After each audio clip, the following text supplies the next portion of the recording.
everybody, this is Rhys Barber from Audiology Associates. Thanks very much for watching that earwax removal compilation video today. It is Saturday. Happy weekend, everybody. I'm actually in work today. So you can see this patient here, very, very thick wax, very, very dark in color as well. Quite dense little cilia. Very fine little hairs on the outside part of the ear canal here. Now we talked a little bit about this in the last video as well. We talked about, is it worth trimming these little hairs? At the moment, the cilia are right in front of the endoscope, but I can see what I'm doing here. So I can get this out quite effectively, and then it'll allow us to drop just in front of those cilia. So you'll see it's got a little bit of oil on the endoscope there as well, just because where the patient's been oiling their ear canal, little bits of it get left on those tiny little hairs. When you push the endoscope through, they smear across the lens, which is why it goes a little bit fuzzy sometimes. So you can see I've actually got a lift here on the side of this piece of wax. Let's see if we can hold on to this. It looks quite dry as well, so lots of kind of circular wiggly motions here as we get this piece of wax out. Out that comes. There it is. Long kind of plate of wax, that one, quite bobbly as well on the top. Let's take a look behind. That looks lovely, and well, you can see there's a little bit of almost looks like a little bit of a burst blood vessel there on the eardrum as well. Now this patient did say they'd been using a little bit of a cotton bud on this one, so a bit of Q-tip use as well, and they were getting a little bit of discomfort. Now you can see why. That plate was a long plate, and where they've just been trying to get this out using a cotton bud or a Q-tip, they'd actually pushed it just that little bit further in, just bumped it up against the eardrum, which you can see there can be quite painful at times. So this is the patient's other ear canal. Now this is a much drier type of wax. The surface here, where there's a little bit of olive oil's kind of penetrated into the surface, gets this kind of very crumbly look to it, which tends to come away quite well with suction, but inevitably you're always going to hit this hard chunk that's sitting behind. That's exactly what we've got here. So let's use a Jobson horn over the top of this. You could use suction forever and a day on that, and I don't think you get a tremendous amount out with it. Jobson horn, because it's slightly harder, we can get behind it, as you can see here, and just start levering this wax out. There, I'm right on the surface, that plug there. I'm not going very deep into it at all, and it's just starting to roll. That looked like it just broke away, so I'm going to aim a little bit further back. Yeah, just push that out of the way so we can get a better view. There we go. So we're just going to aim for the back of this plug. What's happened there is where we started to bring the plug out and then we tried to sort of almost cantilever it out, it's just broken that top portion of wax away. But look at this chunky old piece coming away here. That is a big piece of wax. Let's lift this up so you guys can see it. So we've got the suction tube on here. There we are. Big old piece of wax, that one. So patient, you're really blocked up on that side. Let's take a look behind that. And we can see there's still more in there. So we thought we got the whole plug out there, but it didn't quite all come out in one go. So we've got this quite sort of thick leftover bit of wax in here. So let's get a grip on this. There we are, got a grip on the corner. It seems to be pulling a lot of this forwards. There we are. There's obviously a piece of skin that's embedded into the middle of all that. Look how that came away there. So this long kind of ribbon that interwoven its way all the way down that wax. Oh my goodness, you can see we've got a very deep plug here. So the back end of the wax is almost ebony in color. That means it's very old or oxidized over a long period of time. Very deep as well. We can just see a little glimpse of the eardrum there at the bottom of the screen. Oh, we could before the cilia got in front of it anyway. We're just going to bring this section down. There we go. Lovely. Out that comes. There we are. And let's take a look behind that now. Oh, just brought another section forwards. Let's get rid of that. Looks like there's another section just sneaking around behind it. Let's grab that bit. There we are. Let's peel you away, and then we can have a good old look at this eardrum as well. Now, when you see wax that deep, you can see it was right on top of the eardrum down there. Wax doesn't form that deep. There's only two reasons wax would be down there. Either it's been shoved down there. You can see just how far down that wax was going. Either it's been shoved down there with a Q-tip, or the wax has been in there for such a long time that it's just backed up in the system all the way down there. But you can see that was very deep and very dark in color. So I think that's been pushed down there. I think this is a long-term cotton bud user, this one. Oh, there's a little bit of hair. So you can see it's a cluster of hair. Now that's not going to migrate down there. So that's definitely been pushed down there. So let's put the fine end on here.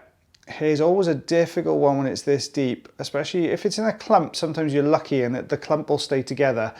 There we are, we've got it, we've got it. Out that comes. You can see how that would have been irritating the patient. All those tiny little pieces all kind of pressing against the eardrum there. Lovely, all looking very good.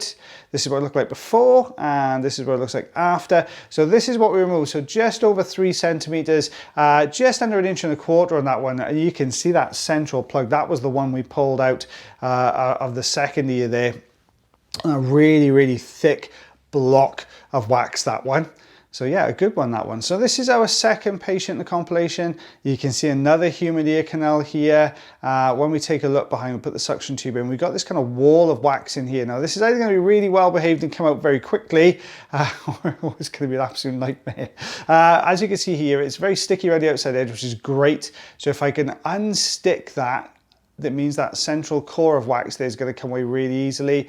As long as it's not stuck further in, we should be able to get a good grip on this. Out that comes, there you go. You can see it's moving really, really well. Let's get a good grip on the top. Oh, nearly. There we go, out it comes. So you can see that plug was pretty firmly wedged in there. That softer wax around the outside edge forming a really good seal there. So this is what we removed. So we've got 1.5 centimeters, half an inch plug, that one.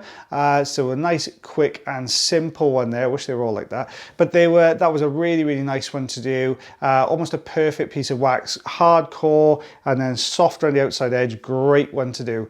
Now, this looks a little bit odd. We're not completely blocked up here at the entrance, and we've got this kind of funny, almost sort of tail of something sticking out the ear canal here. So at first glance, I thought maybe a little bit of wax, but it was a bit angular. So I would imagine, well, maybe there's other stuff mixed in here as well. This is actually a lot of skin with a little bit of wax around it here. So we're just gonna get a good old grip on this. You can see I am wiggling like Billy-O in here. It is not budging. It's really holding on. It's another good indication that it's skin here. You can see it's kind of stretching out. Now, when it broke away, do you see that kind of fold? Look at that. That is classic excess skin here in the ear canal. It's formed right at the entrance, so don't forget your skin in the ear canal should migrate from the deepest part of the canal to the outside edge, and then kind of break away. What's happened here is as that skin sort of transitioned around to the outside part of the ear canal, that top layer there has just come away and really kind of formed this hard, thick layer. So we're going to bring the old crocodile forceps. They haven't made an appearance for a little while. Forceps, you should do a better job than that. Come on now. And you can see it's just breaking away. Unfortunately, the skin is pretty tough. Oh, there we go. That's a nice piece. Look at that coming away. So it's really starting to kind of loosen off the ear canal walls now. There we go. You can see that very, very thin layer there. Let's grab another section of this. Is that going to bring any more down? Nope, just broke away at the entrance. Let's take a look. What can we see now then? Well, the ear canal is lovely and clear, and you can see how this this skin sort of blockage is formed at the entrance to the canal. Now, unfortunately, there might not be a tremendous amount in here, but they tend to form really, really good acoustic blockages, because with a wax, it's a block. You do tend to find you get little gaps there. With skin like this one, look how this is peeling away. Look at that coming away there, guys. You can see how it's all kind of come away as a long layer. They sort of fold over from both sides and touch in the middle and forms a fantastic blockage. So this is what it looks like post-procedure here. So you can see exactly the same issue now on the other side. So let's see if we can give this a bit of a wiggle. You can see how that skin has really sort of hardened up. So you get a lot of keratin, and then that forms almost like it's hard like hair or nails. So it gets really, really tough sometimes as it changes structurally. So you can see this is just starting to come away. I'm wiggling that, but it's not budging. Let's see if we can get the Jobson horn to do a better job here. Is there enough of a gap here to get the Jobson horn in? You can see now what I talk about, how that skin kind of goes out to when it gets a bit further in there. It sort of flares and touches the canal wall all the way around. So let's see if we can just get a grip on this section just there. Very slowly give this a bit of a wiggle. I'm always hoping there's going to be a nice long skin ribbon attached, because they're my favorite ones to do. But you can see it just broke away. So let's get another grip. Let's wiggle again and start to pull. Switch position. There we go. Oh, it just broke away. Now I can see it started to bring this harder material forwards now. Can we get a grip? Yeah, oh, nearly, almost gripped it. I'm just going to go back in now. Let's try lifting this first of all so I can get the jaw of the forceps underneath it.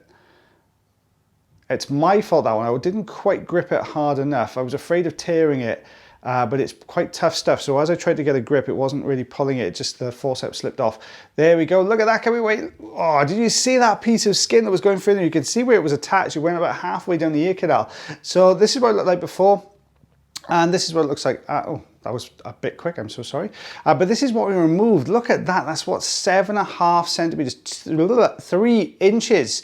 There's some big pieces of skin in there as well. So this ear canal was pretty full. And it's not unusual to get it on both sides. Usually it's just one, but it's not, you do get it on both sides sometimes.